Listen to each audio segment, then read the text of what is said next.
Perkenalkan, kami dari kelompok 7 yang beranggotakan saya, Norma Yunita sebagai ketua kelompok dan rekan-rekan Saya Lenita Sabrina.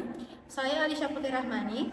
Jadi, kita hari ini bakal wawancara beberapa dosen jurusan bisnis untuk mengetahui pendapat mereka terhadap perilaku koruptif di lingkungan kampus. Ikutin selanjutnya ya. Halo semuanya, perkenalkan saya Lenita Sabrina dan rekan Saya Alisha Putri Rahmani. dan saat ini kami sedang bersama Bapak Hasto Pinanto. Assalamualaikum, selamat siang Bapak. Waalaikumsalam, selamat siang. Kami izin meminta waktunya sejenak untuk tugas pendidikan anti korupsi. Apakah dari Bapak berkenan untuk diwawancarai? Oh ya, boleh. Gimana? Perkenan. Jadi Bapak ada beberapa hal yang ingin kami ketahui. Jadi yang pertama itu bagaimana pendapat Bapak terkait korupsi yang terjadi saat ini? Oke ya, baik. Bismillahirrahmanirrahim.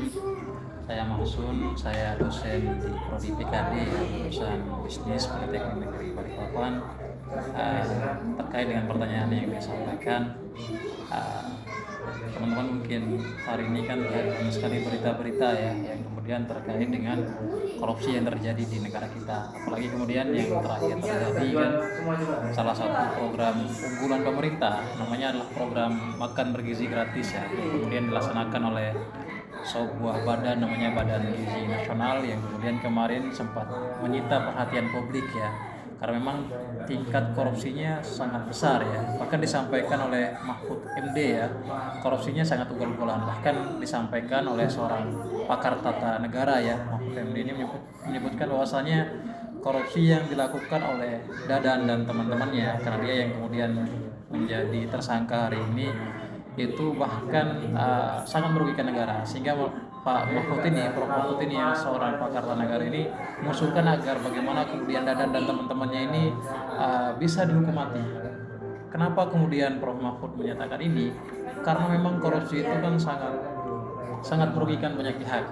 Hari ini kita teman-teman semuanya belanja di Alfamart, belanja di Indomaret atau mungkin dimanapun pasti kemudian akan terikat ya oleh satu sistem yang kemudian mewajibkan kita untuk membayar pajak, dan pajak itu yang kemudian dikumpulkan menjadi sebuah pemasukan negara yang disebut dengan pemasukan pajak ya, yang kemudian dikumpulkan dalam sebuah APBN, dan APBN itu yang kemudian digunakan untuk membiayai program-program. Dan apabila program-program yang dibiayai ini dikorupsi, misalnya seperti yang terjadi di MBG, tentu ini merugikan banyak pihak dan hanya menguntungkan orang-orang yang kemudian zolim ya, orang-orang yang kemudian tidak bertanggung jawab seperti yang dilakukan oleh Dadan. Jadi korupsi itu adalah sesuatu tindakan atau perbuatan yang tentu sangat merugikan banyak pihak, sehingga saya setuju kalau misal korupsinya di level yang sangat akut seperti yang terjadi di MBG ini ya, memang semestinya harus dihukum mati ya, dan aturannya memang sudah ada seperti yang disampaikan oleh Prof. Itu mungkin ya.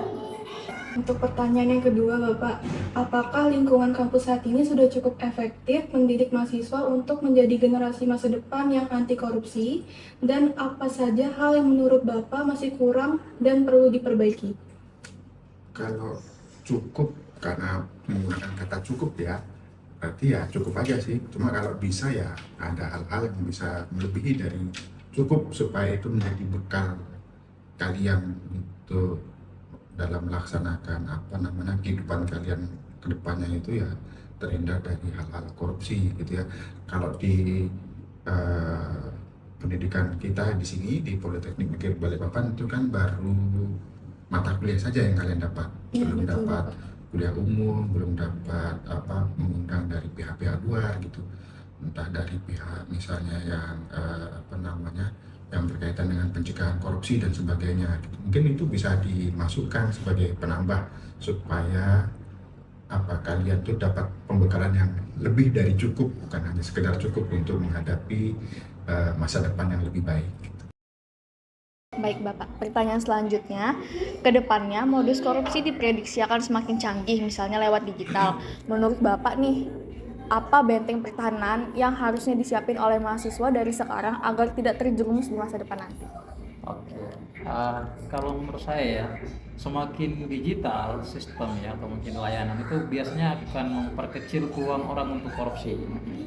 Makanya kemudian Luhut dulu pernah menyampaikan Luhut Binsar Panjaitan ya, seorang ketika koordinator pada zamannya FPI bahwasanya ya sudah, kenapa kita tidak investasikan 1, 2, 3 triliun ya untuk kemudian Givermon ini digitalisasi semua jenis layanannya, atau mungkin sistem keuangannya digitalisasi. Saya setuju waktu itu karena memang digital itu akan mempersempit ya ruang orang untuk korupsi. Tetapi kemudian karena memang korupsi ini kan sesuatu yang enak dilakukan ya, karena kita dapat uang dalam waktu yang singkat ya, tanpa kerja keras, tanpa berpikir yang panjang kan, kita bisa dapat uang dengan waktu yang singkat. Makanya kemudian ini akan menggoda banyak orang, terutama orang-orang yang punya kesempatan kan. Hari ini mungkin kita tidak korupsi, bukan karena kita baik kan, bukan karena kita suci, tapi karena kita belum ada kesempatan kan. Makanya mulai dari hari ini teman-teman mahasiswa ya semestinya harus menjaga integritas ya, dan ini tidak mudah.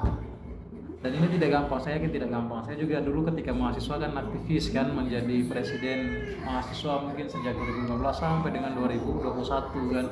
Dan saya selalu menyuarakan korupsi itu adalah tindakan kriminal, itu menyengsarakan banyak orang. Tapi setelah memasuki dunia usaha kan, agak rumit untuk kemudian menjadi orang-orang yang 100% berintegritas. Mungkin itu yang dirasakan oleh aktivis-aktivis 98 yang kemudian hari ini menduduki jabatan di presiden ya, atau di kementerian lembaga misalnya. Saya yakin mereka tantangannya juga besar ya. Makanya saya sampaikan, kita hari ini bisa saja tidak korupsi kan, bukan karena kita suci, karena kita belum ada kesempatan saja kan. Jadi harapannya teman-teman mahasiswa dari sekarang jaga nilai-nilai integritas, kemudian kerjakan tugas dengan semestinya kan, karena itu bukan hal yang mudah kan. Tinggal copy kan gampang kan, kerjakan misalnya suatu makalah kan, tinggal cari aja makalah itu di internet. Saya pikir sudah banyak yang mengerjakan, teman-teman tinggal edit kan. Itu adalah bentuk korupsi yang paling sederhana kan. Atau mungkin misalnya teman-teman, oh ya sudah waktunya sudah mepet, mending saya copy tugas teman yang lain, itu kan bentuk korupsi yang paling sederhana. Jadi dari sekarang teman-teman upayakan untuk berusaha mengerjakan bagaimana sesuai dengan aturannya. Kalau misalnya dikerjakan sendiri-sendiri ya sudah, kelompok ya kerjakan secara kelompok, secara diskusi. Yang penting kemudian prosesnya dapat, karena itu tidak mudah. Mahasiswa di antara 1000 mahasiswa mungkin tidak sampai 10-12 orang yang bisa melakukan itu, karena gampang, kesempatannya ada kan, teknologinya canggih. Pakai ChatGPT buat makalah kan 10 menit, saya pikir teman-teman sudah bisa aja, tapi kemudian prosesnya tidak ada itu ya. Jadi pesan saya mulai dari mahasiswa, upayakan kemudian atau biasakan untuk melakukan hal-hal yang kira-kira mengedepankan proses ya, karena itu ya, kalau teman-teman mengabaikan proses biasanya itu akan menjadi kebiasaan, dan itu akan susah dirubah ketika sudah usia-usia lanjut ke depannya itu ya.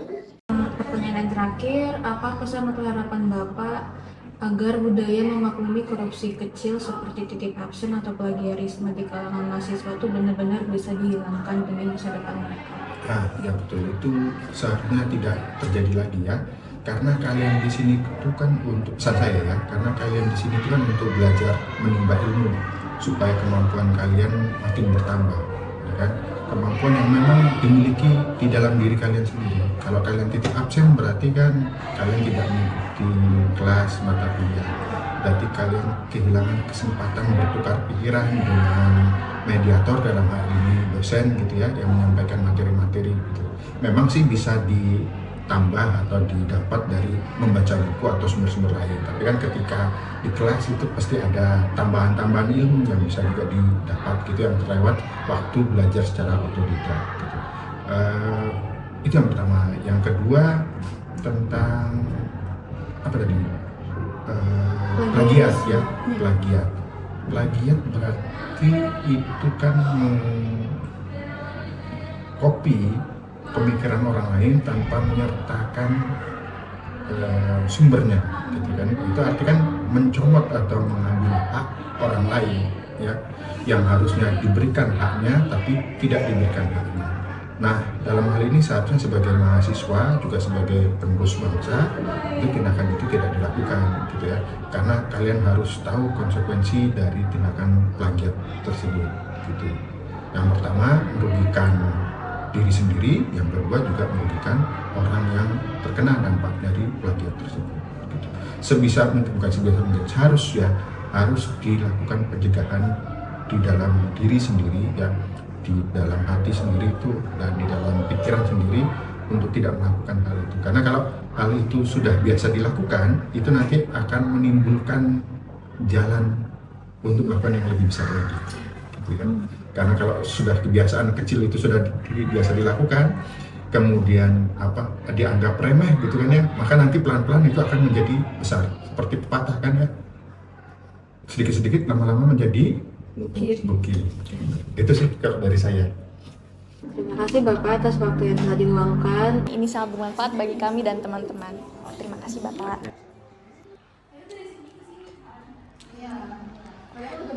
Guys, kalian tadi ngerti nggak sih yang dijelasin sama dosen tadi?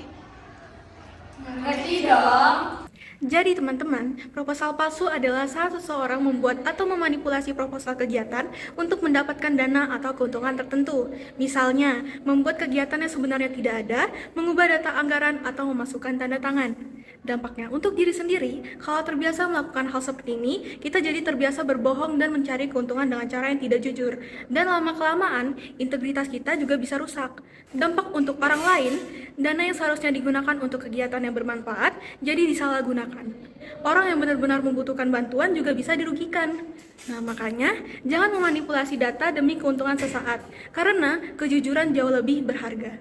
Selanjutnya, gratifikasi atau suap adalah memberikan hadiah, uang, atau sesuatu kepada dosen maupun atasan dengan harapan mendapatkan nilai bagus, kemudahan, atau perlakuan khusus.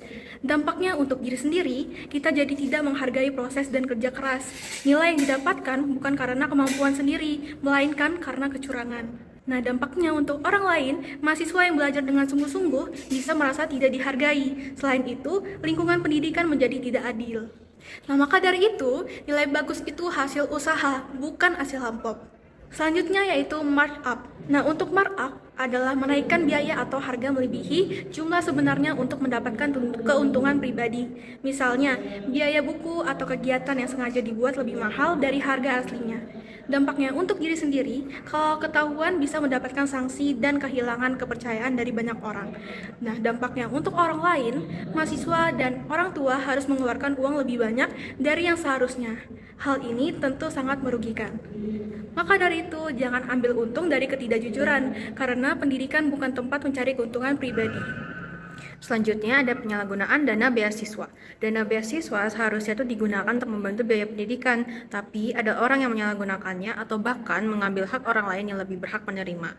Dampaknya buat diri sendiri, kita tuh jadi kehilangan rasa tanggung jawab dan kepedulian terhadap sesama.